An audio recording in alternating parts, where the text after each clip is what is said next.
गमन हुआ। ये किसी साधक के जीवन की एक बड़ी सफलता की बात है कि उसे जीवन में संलेखना और संधारा इसको करने का अवसर प्राप्त हो। ये उसकी जीवन की साधना की एक बड़ी सफलता। ये सफलता उन्होंने प्राप्त की तो हम उन्हें धन्य कहते हैं। उन्होंने अपना जीवन साधना सब सफल की। श्री मनोहर मुनि जी के बारे में कुछ बातें उनके जीवन से संबंधित करें और उनकी गुरु परंपरा को थोड़ा सा जाने। बंधुओं, अब से 250 और 300 वर्ष के बीच की बात। एक समय ऐसा था कि जब पंजाब परंपरा में कोई संत रहा ही नहीं था। पंजाब का शब्द का अर्थ दिल्ली से लेकर और वर्तमान का हरियाणा, पंजाब, हिमाचल और आगे तक पाकिस्तान का हिस्सा, ये सब पंजाब कहलाता था। इसको महापंजाब भी कहते थे। इस पूरे इलाके में कोई संत नहीं रहा। साध्वियां थी। उन साध्वियों में एक प्रभावशाली साध्वी थी। उनका नाम ज्ञाना जी था। ज्ञाना जी इस बारे में चिंतित थी कि भगवान के शासन में इधर, जिसको आज हम उत्तर भारत कहते हैं, तब पंजाब था, इसमें संत नहीं रहा तो 3 ही तीर्थ रह गए, साध्वी, श्रावक, श्राविका। 4 तीर्थ रही ही नहीं। कोई प्रयास हो। उन्होंने प्रयास करके रामलाल नाम के एक युवक को प्रतिबोध दिया, ज्ञान दिया, और उस ज्ञान से रामलाल के अंतर में धर्म की ज्योति जगी और उन्होंने संयम लेने का निश्चय किया। और खाली निश्चय ही नहीं, उन्होंने संयम लिया। संयम देने वाली बनी महासाध्वी ज्ञाना जी। उन्होंने उनको दीक्षा दी, पाठ पढ़ाया, साधु बनाया। इस तरह जो चौथा तीर्थ साधु का था वो पूरा हुआ। बंधुओं, इन रामलाल जी के अनेक शिष्य हुए। उन शिष्यों में एक हुए श्री अमर सिंह जी महाराज, जो बाद में आचार्य बने। तो ये कहलाए आचार्य श्री अमर सिंह जी महाराज। अब विस्तार देखो कैसे होता। श्री अमर सिंह जी महाराज के 12 शिष्य हुआ ना विस्तार, 12 शिष्य। अब उन शिष्यों में प्रशिष्यों की बात आगे बढ़ी, उसमें से जिसकी हम बात कर रहे हैं उनकी बात करेंगे। उनमें से चौथे जो शिष्य थे श्री अमर सिंह जी महाराज के, वो थे आचार्य श्री राम बख्श जी महाराज। नाम है आचार्य श्री राम बख्श जी। राम बख्श जी महाराज के आगे 5 शिष्य हुए और संतों की शिष्य परंपरा वो बढ़ी आगे चली। अब उनकी चर्चा अलग है, हम तो इस लाइन की बात कर रहे हैं। राम भगत जी के 5 शिष्य हुए, उनमें से तीसरे शिष्य थे तपस्वी नीलोपद जी महाराज। नाम था नीलोपद जी महाराज, तपस्वी थे, घोर तपस्वी संत थे।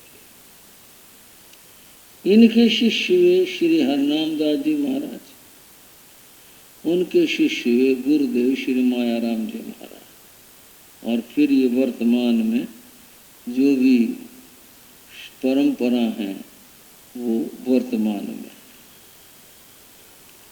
बंधुओं, इन्हीं श्री राम बख्श जी महाराज के शिष्यों की जब बात आती है तो उनमें इनके शिष्य हुए धर्मी चंद जी महाराज। राम भगत जी के ये 5वें शिष्य थे, तीसरे की तो मैंने बात बता दी। 5वें थे श्री धर्मी चंद जी महाराज। धर्मी चंद जी महाराज के शिष्य हुए आचार्य श्री सोहनलाल जी महाराज। सोहनलाल जी महाराज के फिर 12 शिष्य हुए, उनमें से आचार्य काशीराम जी हुए। फिर वो परंपरा आगे बढ़ गई। तो ये 12 शिष्य थे आचार्य सोहनलाल जी महाराज के। इनमें पहले नंबर के बड़े शिष्य थे श्री गेंडे राय जी महाराज। श्री गेंडे राय जी महाराज के 4 शिष्य हुए, उनमें से एक थे श्री निहाल चंद जी महाराज। निहाल चंद जी महाराज के शिष्य हुए प्रवर्तक श्री शांति स्वरूप जी महाराज। उनके शिष्य श्री सुमति मुनि जी महाराज, उनके शिष्य श्री विशाल मुनि जी महाराज, उनके शिष्य श्री मनोहर लाल जी। ये इस तरह है गुरु परंपरा में उनका स्थान बना। श्री जो मनोहर दास जी महाराज थे, बड़े त्यागी तपस्वी संत थे। परिवार में ही धर्म के संस्कार थे और विशेष बात यह है इनके पूरे परिवार ने दीक्षा ली। खुद मनोहर लाल जी मुनि बने, संसार पक्ष में जिसे कह इनकी धर्म पत्नी उसने भी दीक्षा ली, 2 लड़कों ने ली, लड़कियों ने भी ली, यानी पूरे परिवार ने दीक्षा। हमारी जानकारी में 3 ही संत ऐसे आते हैं जिन्होंने पूरे परिवार ने दीक्षा ली।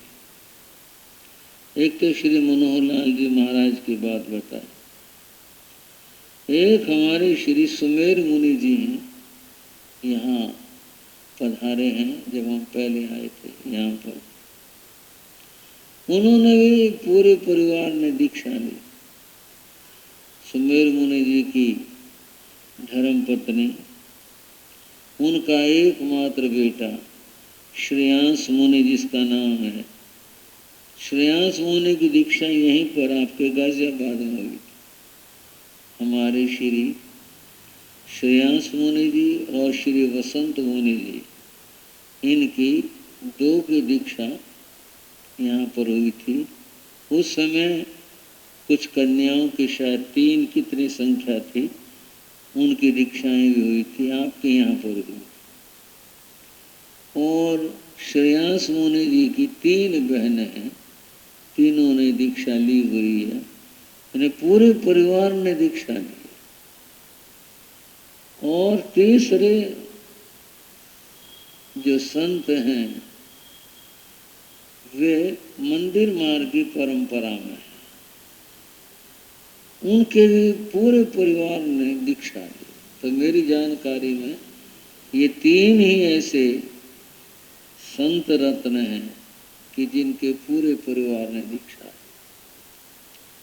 जिनकी मैं बात बता रहा था, श्री मनोहर लाल जी महाराज, इनके भी पूरे परिवार ने दीक्षा ली हुई। श्री मनोहर लाल जी महाराज से कई बार मिलना हुआ। बुजुर्ग थे, बड़े सज्जन थे, बड़े नेक थे, बहुत अच्छे थे, मिलनसार थे, बहुत ही प्रिय थे। तो तपस्या में इनका विशेष ध्यान था, समय समय के ऊपर तपस्या करते रहते थे, तपस्या चलती रहती थी। बंधु, वो साधु के यही गुण और विशेषताएं होती हैं। क्या होती हैं? उसका जप, उसका तप और उसकी स्वाध्याय, यही साधु के गुण होते हैं। अब आप जप की बात लें। अभी मैंने आचार्य श्री अमर सिंह जी महाराज का नाम लिया था, जो बहुत ऊंचे पीढ़ी में हुए। वे हर रोज दिन के 12 बजे खड़े होकर के नमोथुन के पाठ की माला करते थे, अरूज करते। एक व्यक्ति करता रहे तो फिर उसमें आता है जपात सिद्धि, जपात सिद्धि, जपात सिद्धि निसंशय। जो जप करेगा उसको सिद्धि होगी, उसको सिद्धि होगी। उस 3 बार उसको सिद्धि होगी, न संशय, इसमें कोई संदेह नहीं। अमीनगर सराय में आचार्य श्री अमर सिंह जी महाराज ठहरे और दोपहर का समय हुआ तो वे खड़े होकर जाप कर रहे थे। अब जाप करते हुए नेत्र तो कितने लोगों के खुले रहते हैं, नहीं तो बहुतों को तो बंद हो जाते हैं और अपने जाप में लग जाते हैं।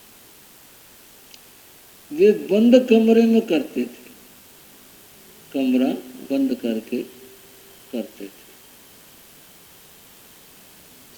एक दिन उस जमाने के एक महान साध्वी जी, वो दर्शन करने आई थी और उस समय कोई काम था, कुछ बात थी, तो वो आई थी अपने शिष्यों के साथ में।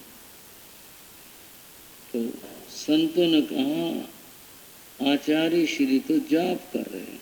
बोले कहाँ है? बोले इस कमरे में है। ऐसा तो कुछ भाव नहीं हो सकता भी कोई व्यवधान डालना हो कुछ। वो सहज में ये देखने के लिए जाप हो गया नहीं हो गया, कितना बाकी है, उन्होंने वो किवाड़ थका लिया। संयोग से उस दिन उसकी कुंडी नहीं लगी।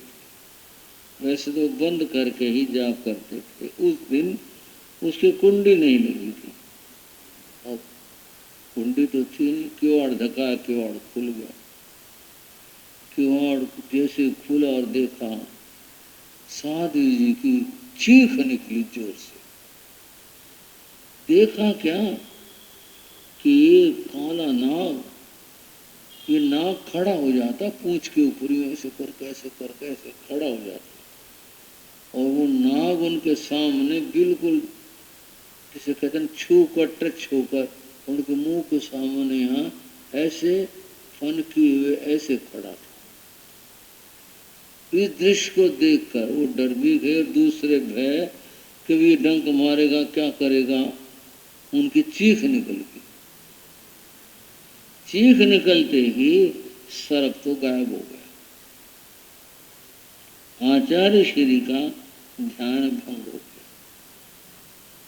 ध्यान भंग होगा तो उन्होंने देखा साध्वी जी थी, बड़ी डरी हुई, हाथ जोड़ करके, और साध्वी भी एकदम आगे, क्या हुआ क्या हुआ। बस आचार्य श्री ने इतना ही कहा, साध्वी जी आपको अंदर नहीं आना चाहिए।